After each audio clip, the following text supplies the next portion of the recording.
Welcome to the TRBusiness video channel. We are here with APTRA Executive Director Christina Oliver. Thank you for taking the time to join us. Thank you.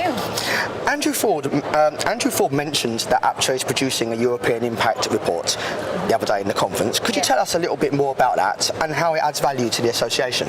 Yeah, I mean, this is a really exciting piece of research that we're doing in conjunction with DFWC. It is the first economic impact report for Asia Pacific, which means that it's not just got commercial information about sales, channels and per category, but it actually covers the socio-economic aspects, so GDP, job creation, and probably some estimations about tertiary industries that are affiliated to travel retail. So very, very important for us. How does it add value? It adds value through two ways, I would say. One is when we're talking to regulatory bodies about the impact of duty-free and travel retail across Asia. Super important for us to be able to not only have the commercial discussion, but also have that wider perspective on why the socio-economic impact will, what that equates to and what the quantifiable evidence is of that. Second thing is, I think, you know, the currency of today is information, and this type of information isn't available. So it's new. We're very excited about it. This September it should be out, and I think it really adds value to all the members for negotiation, just awareness about the opportunity of travel retail. Excellent. And how do you plan to spread the word about this economic impact report? Yeah, that's a really good question. So we typically have insight seminars, and we also host an airport forum. We're looking to do something a little bit different, like a business forum, where we pull leaders together around the region, and I'd like to extend that to probably the public affairs or the legal department so that they understand the impotence and the use of this economic impact report. Excellent. And at present, what would you say are the biggest challenges and threats that APTRA is working on at present, and how are you working to minimise their impact? Yeah, so if we look at the four categories, tobacco is always under just consistent pressure. Well, it's under scrutiny in various different ways, and plain packaging is definitely on the top of that agenda. But if you'd heard some of the presentations that happened during the conference this week, you will see that the pressures are actually going across various different categories. So one of the things that we can learn is how did we compete and combat some of the arguments that we use for tobacco? How can we then look at how those are going to apply to the other categories? But we see labeling being an issue. We see transparency in content, whether it's cosmetics or confectionery.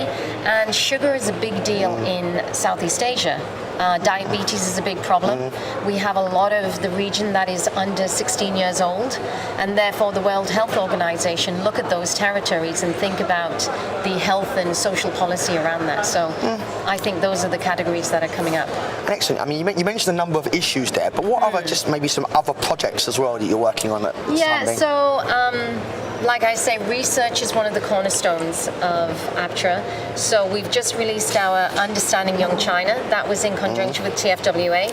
That it was to understand the preferences, habits, and attitudes of 18 to 30-year-olds. The economic impact report is coming out, and we will have a consumer-led piece of research out at the end of the year.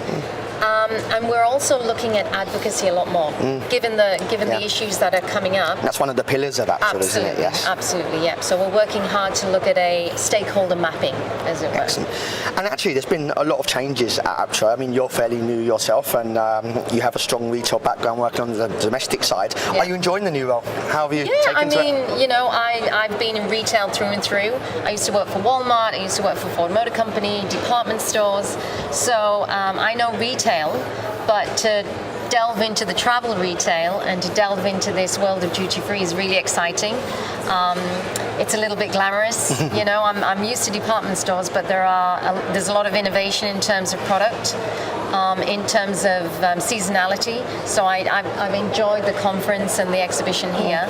I'm enjoying getting to know the members and getting to understand what the board purposes and understanding what we're trying to do at APTRA.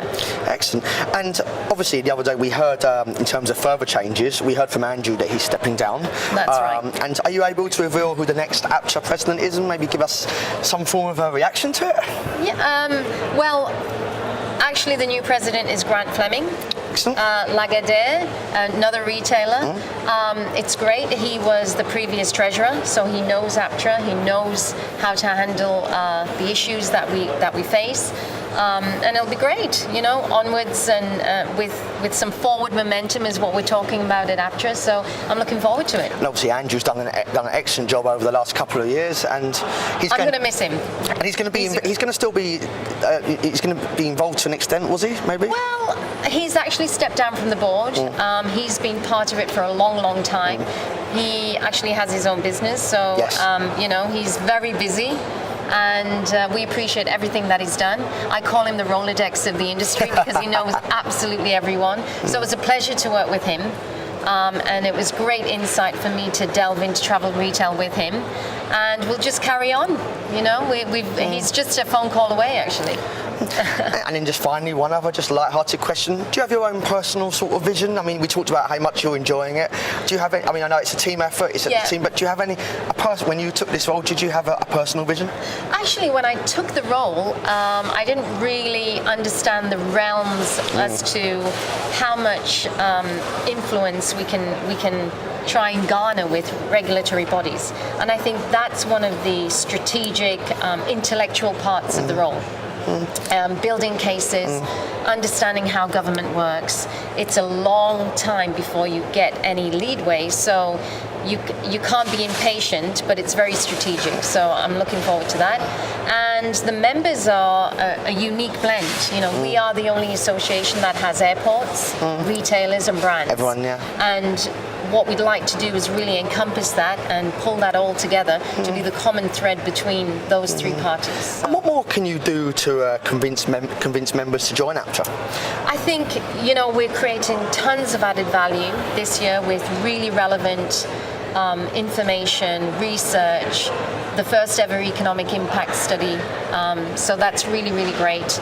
And I think we've seen a lot more traction this year with our forums and our seminars.